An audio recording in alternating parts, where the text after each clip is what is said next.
Hello and welcome to Tokyo. It's your girl, well actually I'm Tokyo. This is Little Tokyo, but I want to welcome you. Thank you for coming to my channel.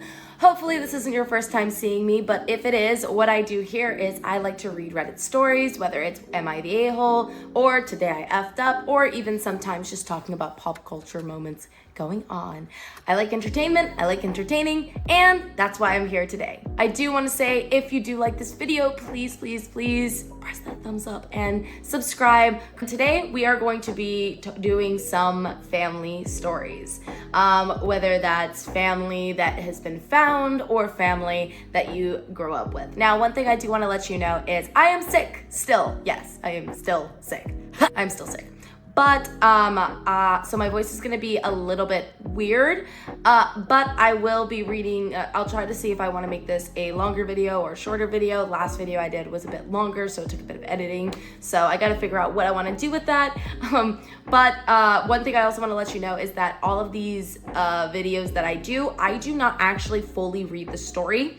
I read the title, I might skim it as fast as I can just to get a little bit of the gist of it. But I try not to read it because I actually like reading it in real time and reacting and giving my verdict in real time with you guys. So we are viewing and reading the story together for the first time. I know. I'm fostering a dog, so if you hear any dog-like sounds like whimpering and being a brat, that is him. He's perfectly okay. We have our pet bunny outside. Quite literally, it's a bunny, not a pet named Bunny. We have her out there and he wants to play with her. So let's get into the story. Am I the a-hole for not including the entire family in a quilt I made for my mother? So, a little while ago, it was my mother's birthday. I like to sew, so I thought it would be a good idea to make her a quilt. I had the idea to make some of the squares family photos. So I got some family pictures, printed onto fabric, and added them to the quilt. It had me, my siblings, and my parents. When I gave the quilt to my mother, she seemed happy at first, before she looked at all the photos. She looked disappointed, and when I questioned why, she said that she was upset that I didn't have any photos including the dog. Now, as a bit of a side note, I have always had a phobia of dogs, which people never really understand about me. We do have a dog in the house, but I choose not to acknowledge it or be around it.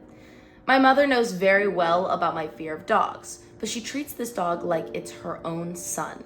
She cooks meals for it every day, gets it food from McDonald's, gives it many presents during Christmas, and practically every framed photo in the house is of a dog rather than anyone else. Essentially, she treats it less like a dog and more like a human child, even calling it her youngest son. So I didn't include the dog in the quilt, but I thought she would like it anyway, since it featured her human family. It's not like I had photos of the dog on my phone anyway. And now my mother seems to really dislike the gift. I asked her if she didn't like the quilt, and she just sighed and said it was cruel of me not to include her youngest in the quilt. I feel bad. Since I'm moving away soon, I wanted to give her a nice handmade gift, since I've never done that before, but she seems so disappointed with it. I thought the photo I picked out were nice. Some were recent, but most of them were from many years ago, before they even got the dog. My dad is telling me that it's perfectly fine that I didn't include the dog, and that the quilt is still very nice. But my brother seems angry with me, saying that I can't just leave out family members in a family-themed quilt. It's been around a week since that happened, and my mom has never once used or even touched the quilt. I looked and found that she put it under her bed. I feel sad, but also guilty. I feel like a major jerk since I just wanted to make her happy. My mother has also been a bit more distant with me, so I'm scared that our relationship will be affected by this. Edit. I feel like I should clarify something. Looking through the replies, I see most people saying that I am an a-hole. People seem to think that I deliberately left out the dog to upset my mother, and that I should have been more mindful of her feelings since this gift is for her. She's had the dog for around 6 years now, and has mentioned quite a few times that she values the dog's life over human children's lives. She also mentioned that in the case of a house fire, she would save the dog first, then go back in to save her children. I've had this dog phobia since I was a kid, and it hasn't gotten better since the dog has been in the house. I'm not allowed to go to therapy either, so I was left with no resources to help me with this fear. It was especially bad since whenever I left my room, my mother or brother would try to get the dog to chase and bark at me, since they think it's funny. They still do that to this day. But back to the quilt situation. My mother has framed the photos all around the house of the dog. She has maybe 2 photos of her human children, but around 12 photos of the dog. When making the quilt, yes, I did purposely exclude the dog. I did this partially because I felt that there were only enough photos of the dog. I did this partially because I felt that there were already enough photos of the dog in the house, and partially because I wanted to give her something to remind her of her human children. The vast majority of the photos I chose were ones taken when me and my siblings were young children, so before they even got the dog. And no, I hate that I have to even say this, I don't harm dogs or wish harm upon dogs, like some of you seem to think.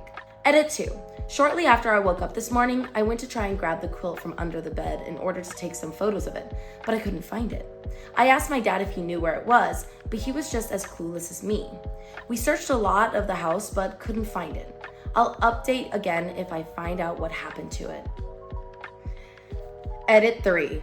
I went outside and checked the trash bin. I found the quilts there, slightly hidden under some other trash. I took it out of the trash and tried to clean it up the most I could. It's now hidden in my room. I'm not really sure what to do now. So that is the last of the updates of that one so far. Generally, obviously, a lot of the comments that were there were from people saying like, okay, why do you hate this dog? Do you hate this dog? Do you hurt dogs? Like, why'd you purposely try to make your mom upset like this? Generally, right off the back, I personally say not the a-hole. Pets come, pets go. I love my snake, I love my rabbit, and I love the dog that I'm fostering now. But at the same time, they only live, quite literally, all the pets, they only live 16 years. And I think if she wanted something, maybe you could have made a quilted pillow with the dog on it, and that could be its own little separate thing because that pet is separate. But the pet is only like 6 years old, and you're what? How old did she say? How old did OP say she was? I'm just gonna pretend and say that OP is at least around the age of 18. You have a lot more years and you are a human being. And I think it's very fair of you making the father, the mother, and the you and your brother kind of quilt of, the family. Yes, you could have included a photo of the dog in there, but then what would happen when this dog gets sick or, the next 6 or 8 years go by and this dog ends up passing away? She gets a new dog. Are you now going to be in the wrong for now you need to sew another patchwork onto this quilt because you're still excluding a member from the family? It's kind of a little bit like in my head of, for example, my sister actually bought one of those photo quilts for my mother that had pictures of each and every one of her grandchildren. Now, mind you, that was back when my mother had only 8 grandchildren. Now there's like 11 or 12 of them now. So I don't think you're really the a-hole. I also don't really like the fact that you have a phobia of dogs. I don't really like the fact that you said that your parent and your brother would sick the dog on you, which is not good for someone with a phobia.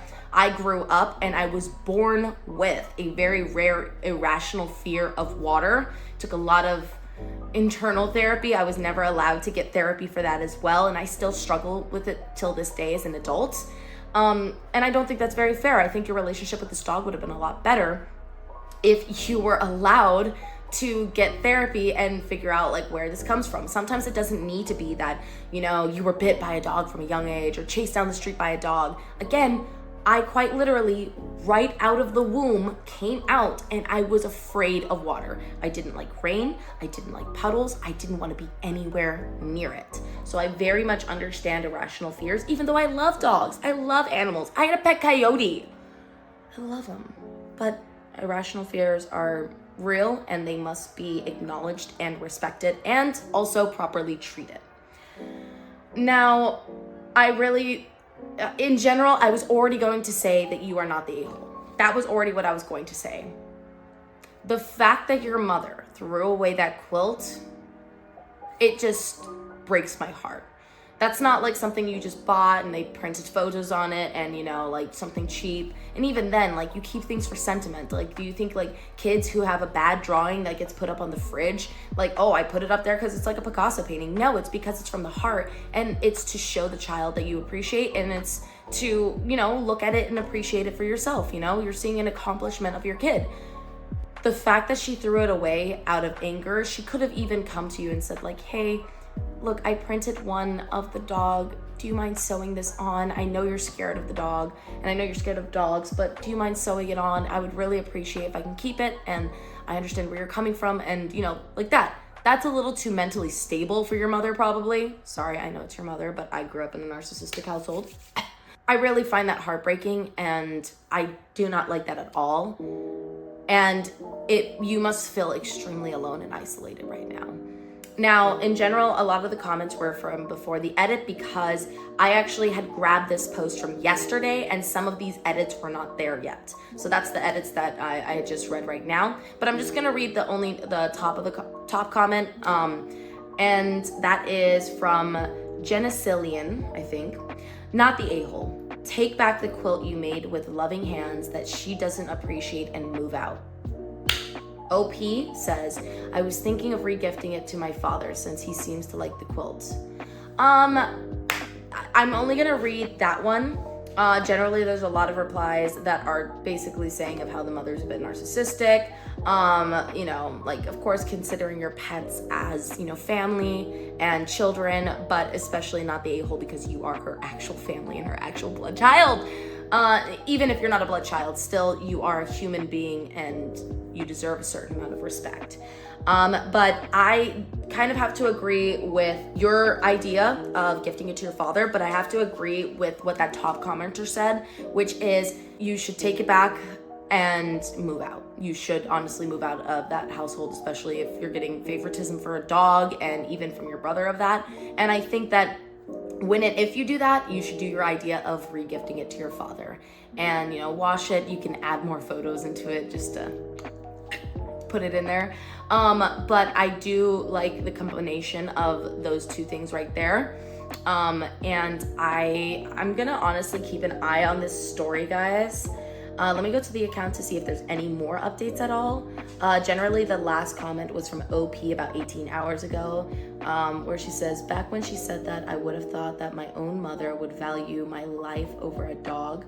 Oh yeah, that's right. I completely forgot. She said that she would go save the dog before her child. Absolutely not. Like, that is, like, for one thing, like, if you are mentally deranged enough to even think that, let alone say it out loud, girl, you need to move out. You need to move out. And of course, your fear of dogs and your dislike of dogs is going to be encouraged even more when you've got this situation. Yeah. OP, angel of death, or wait, were you a girl? I don't know why I thought you were a girl. But Zach, I just got to say, you are not the a-hole. All right. I'm going to move on to the next story. So let's get into it. Also, just to interrupt myself like midway, I kind of want to ask you guys, do you guys like it when I give a more in-depth kind of like opinion on these things? I mean, a lot of the Reddit stories things I see, like I do see people give their opinion, but like, I don't know, maybe I'm discounting my own. But I feel like should I keep it more short and sweet, or should I kind of go into more depth, kind of like what I'm doing? And especially like, do you guys like it when I kind of like divulge a little bit of my own stories and a little bit of my own expertise and experience in these things? Because I enjoy doing that. I like yapping a little bit, you know, but I just would like to know if you are enjoying that. Let me know in the comment section down below. All right, on to the next story. Am I the a-hole for telling my mom she'll regret picking her husband over her children? I, 23 female, and my husband, 22 male, moved in with my mom over the summer to help her with her bills and take care of my 3 younger siblings. The main reason for this move was because I didn't want her to get back with her boyfriend, who she had been dating on and off for the past 7 to 8 years. Not long after we moved in, she starts talking to him again, after repeatedly telling me she was never going to get back together with him. She then goes on to marry him and since then has taken on this mentality that she is his wife and has responsibilities towards him. So she has to be with him 24/7, which in turn means that me and my siblings would see her less because she does not live with us. Ever since she got married, she goes directly to him after work, and the only time my siblings see her is in the morning when she takes them to school. She's not even home during the weekends. Recently, this past weekend, me and her ended up arguing over text because my siblings missed their mom and wanted to see her. She then chooses, instead of coming to see her kids, to call them and tell them she is too busy to see them and that when she was there, all they did was play video games. But now she's with her husband. They suddenly miss her and want to spend time with her. This made my siblings sad, which naturally made me step in and tell her off. I told her she can't be serious right now and that obviously her children are going to miss her. Even though they might have a roof over their heads and food, that doesn't mean they don't still need their mother's presence more than just a few minutes in the morning when they're going to school. I told her she can't seriously be picking a man who has literally shown he does not care about her over her children who do love her. She responded by telling me the same thing she told my siblings, that when she was with us, my siblings didn't appreciate her and they just spent their time playing games. I'm like, be so for real. You're resenting them as if they're not literally children? Where's that energy with that man who has literally done nothing good for us? She's like, oh, so I'm a bad mom? Yeah, sorry, continue. Oh, so I'm a bad mom? Okay, that's fine. You'll regret your words one day. She then hangs up on me and refuses my calls and texts my sister telling her she's not going to talk to me. So I text her and tell her, the one that's going to regret her words is you, and you'll be sorry for picking a man over your children.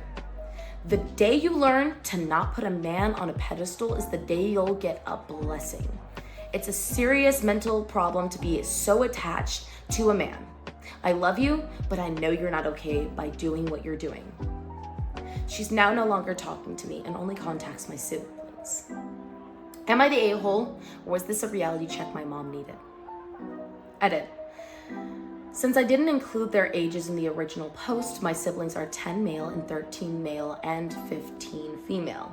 In case you're wondering, my mom's age is 40, and her new husband is about 50 to 60. I'm not entirely sure of his exact age. Their dad is 38. For those wondering where their dad is, he's still in the picture but has a new partner. He comes to visit them once or twice a week sometimes and buys them food and clothes. He's supposed to be giving my mother child support, but he's not always very timely about it. I also wanted to acknowledge that my mom still contributes financially to them. The only issue is that she is not here physically with them as often as she should be. I gotta take a mental moment for this because I'm gonna be very real with you, OP. I earlier in the video said that I grew up in a narcissistic household with a narcissistic mother. I also grew up with a lot of family members who had mental illnesses, similar to your mother's mental illness, of putting men and the men that they are dating on a pedestal rather than their children. And especially I've seen from that other end of how the children are affected by that. And, you know, my mother, she never did that. And that's probably one of the few and only things that she didn't do. But it is heartbreaking even probably for you because obviously you're 23. You said they've been together for 7 to 8 years. That means that even when you were later in high school, you were having this happen to you as well. And then not only that, you are taking a lot of the burden of the responsibility that a mother needs to do. And unfortunately, whether a mother is being emotionally neglectful, those children are still gonna want to be around them, like your brothers and your sister. Of course they want to be around their mother. That's their mother. She could be doing far worse things than just not being around them, and they still love her and they still want to be around her. And that's coming from someone who has a lot of family members that were in and out of foster care, and some of which that are on the brink of going to foster care. Even though there is neglect or abuse, they still want to be there. And I think it's I appreciate the call out that you did towards your mother of calling her out for not being there enough for her children. Those are her children. And men come and go in life. Blood is thicker than water, yeah. And in a previous video, I said, blood is thicker than water. So then that's why, certain things hurt even more.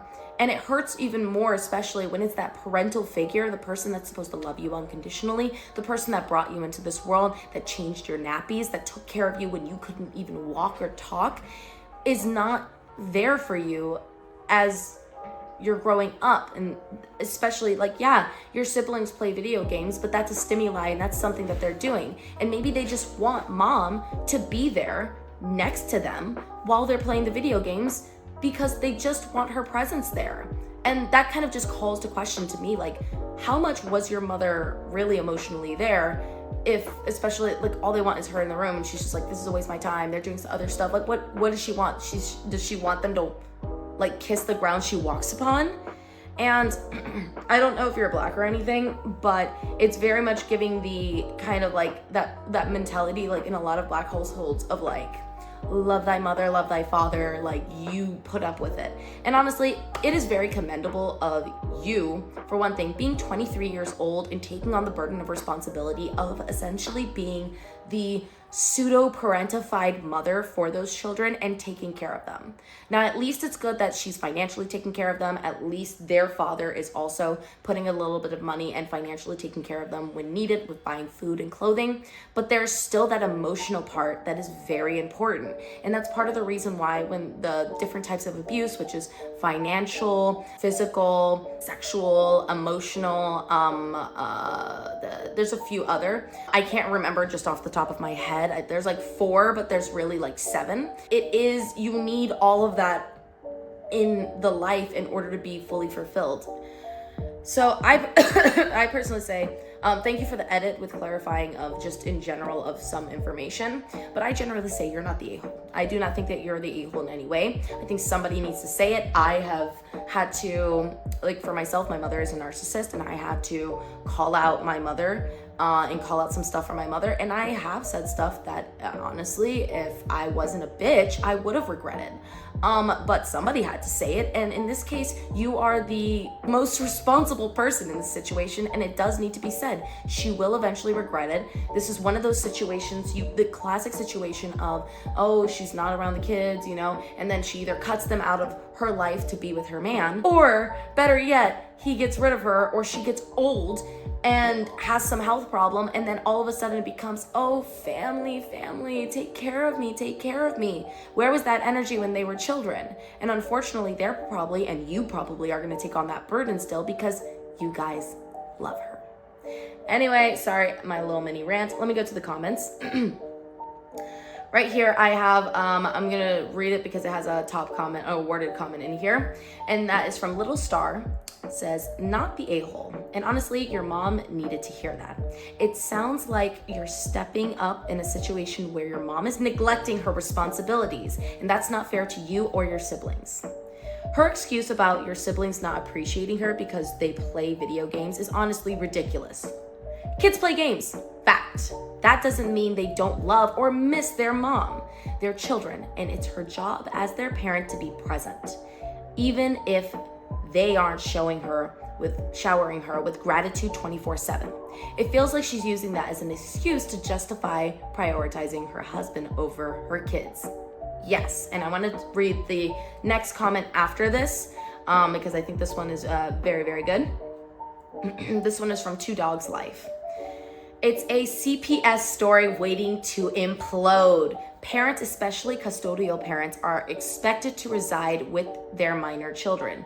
It's so beyond an argument, it's criminal negligence. And that is exactly what it is. Unfortunately, OP, it is negligence. I didn't want to say it when I was saying what I was saying.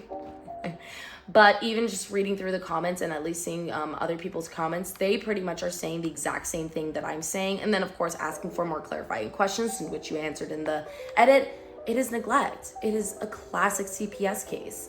And I think that another thing of advice that I would probably give is I think you and your siblings need to go to therapy.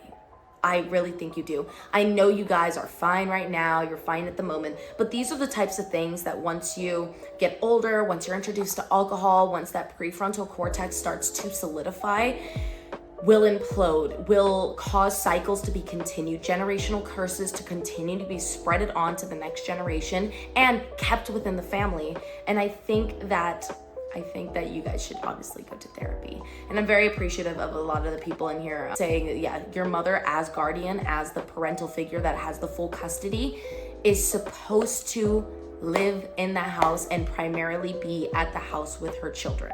This could end badly. Now, I don't see an update from you, OP. This is actually from yesterday. I had pulled it from Am I the A-hole? You are not the A-hole, OP. Last comments from you were also from yesterday. I'm gonna keep an eye out on this one as well. If you want any help, resources, or if you wanna even just talk to me, again, I understand a lot of this because I have a very big Cuban family, and unfortunately, some of this stuff is a reality. But that is going to actually wrap it up for this video today. I know that it's only 2 stories, but I want to make future Tokyo have an easier time with editing. And this video, recording wise, is already at 30 minutes. Editing wise, it might be a little less than that. I don't really know. But I really do hope that you guys enjoyed this video. Honestly, from me picking the themes of these, or not even picking a theme, but picking only from the title, it's kind of interesting that the 2 stories that I picked ended up dealing with essentially a parent being neglectful in one case for the dog of the family, and in the other case for the dog of the family. Hey, men are dogs, men are dogs. But I think I might do the intros at the end of the video so then I can like have like a theme. But so far it seems like I've had a theme, which is don't parents suck. Anyway, thank you so much for watching this video. If you haven't already, please hit that subscribe button. Make sure to follow me on other platforms like Instagram, TikTok. I post reels on here, but I also post TikToks and I go live as well. I hope you guys are having a fantastic day, and I'm glad that I could have been a part of it. And I will see you in the next video. Bye.